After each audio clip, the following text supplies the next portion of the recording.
Hello everyone, this is Joshua Smith of Apollo's Artifacts. In this episode, I'm going to be showing you a number of interesting connections between the Chinese Wuhan virus, COVID-19, the number of cases that could be in China, a billionaire hedge fund manager named Bill or William Ackman, and his connections with Jeffrey Epstein. All roads seem to lead continually over and over again to either Epstein or China or both. So in the first article that we'll be taking a look at here, this is from Foreign Policy, titled Leaked Chinese Virus Database Covers 230 Cities, 640,000 Updates. And this is another one of those articles that proves what my first video on all of this said, which is that the numbers out of China cannot at all be trusted. So at this time, China was still claiming a very low number of so-called confirmed cases and deaths, less than 5,000 and less than 90,000 confirmed cases.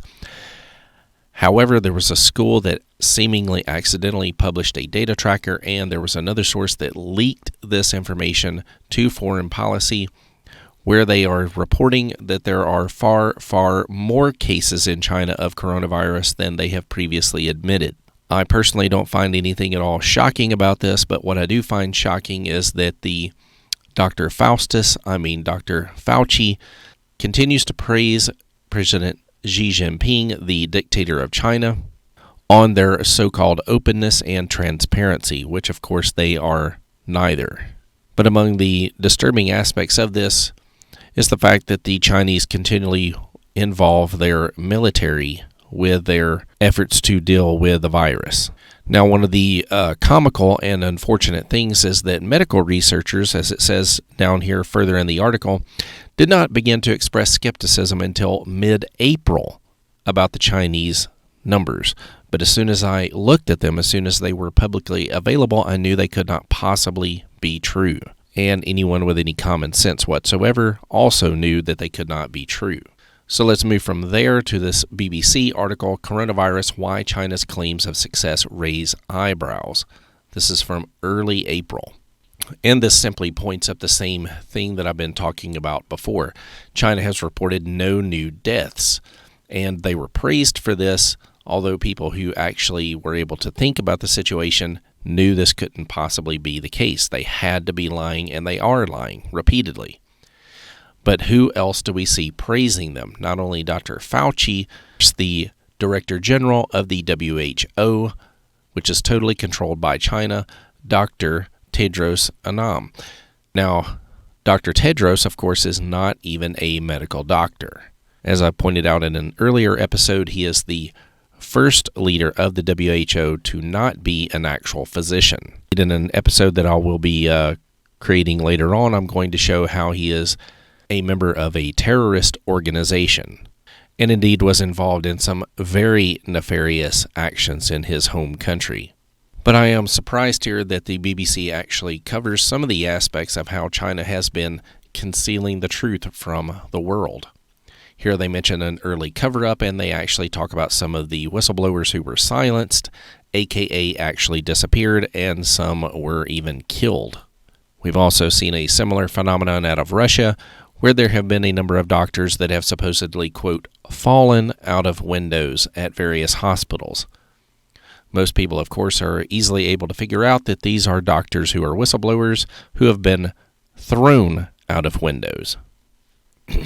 The repeated use of the same method against these doctors is, of course, to send a message to any other doctors that, hey, if you start to talk out, guess what's going to happen? You're going to be also falling out of a window. And what we're going to do now is move from there to another individual who has, of course, predictably praised Xi Jinping, the dictator. This is Wall Street billionaire Bill or William Ackman. Headline here from CCN, Wall Street billionaire made $2.8 billion while stoking coronavirus panic. Ackman rather famously went on television and said that hell is coming very early on.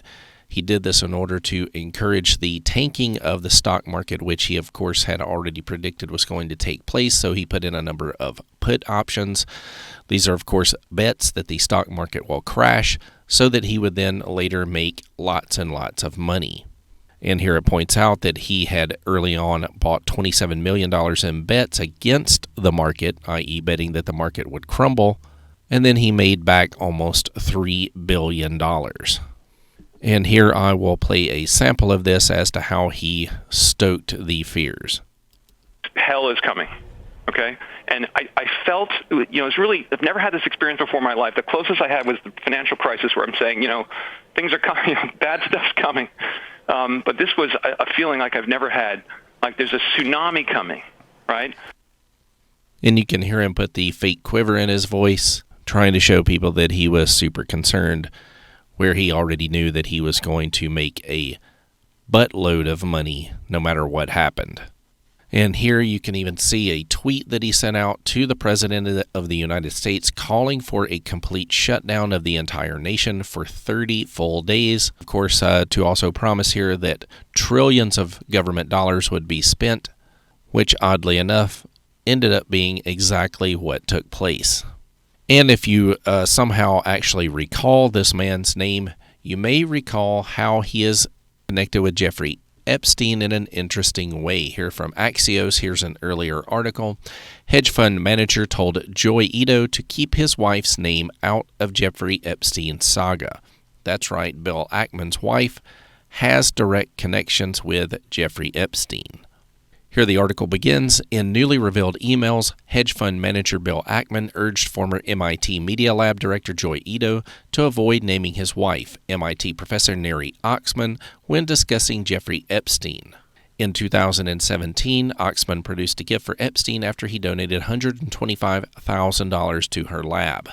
Ackman urged them, quote, "It is very important that you don't mention Neri's name or otherwise get her involved, just in case she is required to be transparent about everything that took place at MIT with Epstein."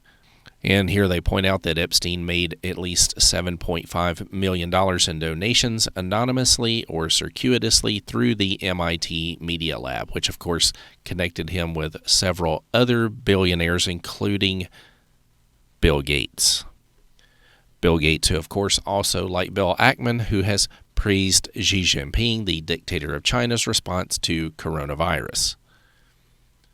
A virus that very well may have been leaked, intentionally or not, from the lab in Wuhan province. It almost assuredly did not originate in any wet market.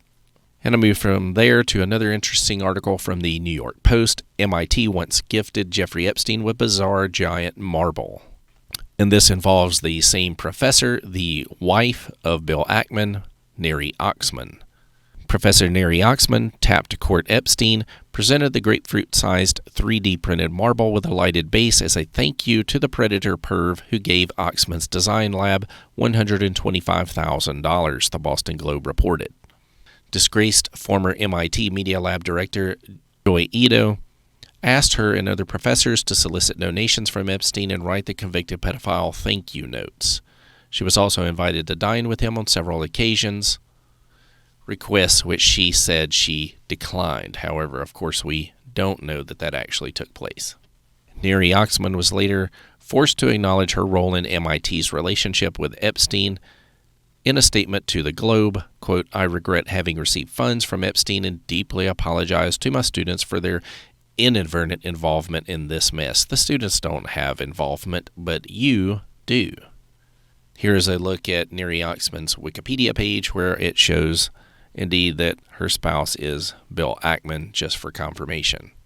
And here is the aforementioned Boston Globe article. A meeting with Jeffrey Epstein led to a gift and now regrets. And they try to apologize for this on her behalf and say how sad she is that she was, of course, running around with this well-known high-profile pedophile rapist.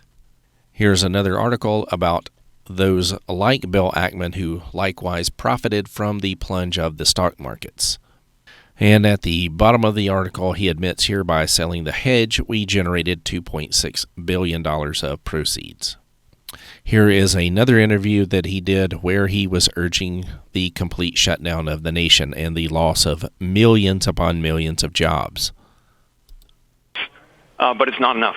And the reason why it's not enough is the only way, what's going to happen if we continue the way we are operating is until a vaccine is manufactured, distributed, and injected, we will go through a depression-era period in the country.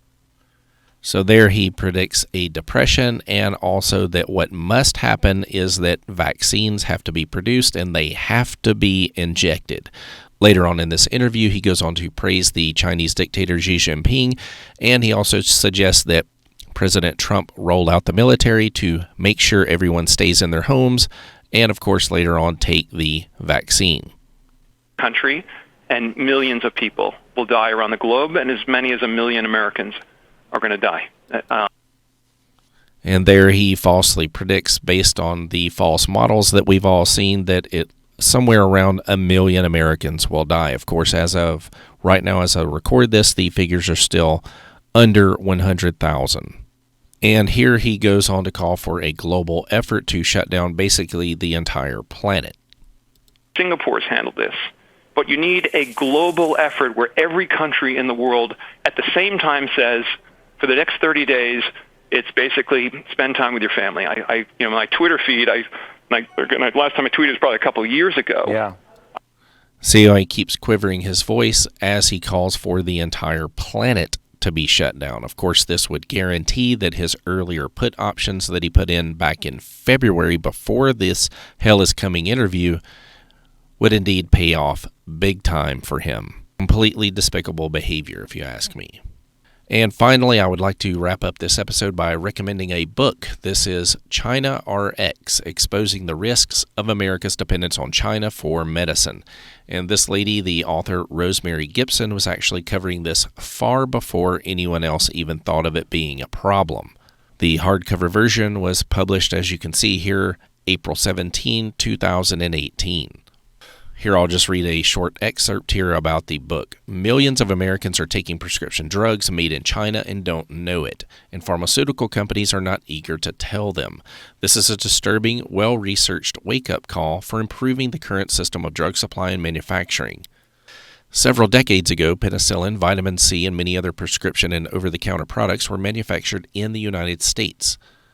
But with the rise of globalization, antibiotics, antidepressants, birth control pills, blood pressure medicines, cancer drugs, and many others are made in China and sold in the United States. China's biggest impact on the U.S. supply is making essential ingredients for thousands of medicines found in American homes and used in hospital intensive care units and operating rooms. Not only that, but they're also used by the Pentagon. Yes, the U.S. military relies upon China to make their medications. Ludicrous. They also cover in the book the problems that could be created by lapses in safety standards and quality control in China.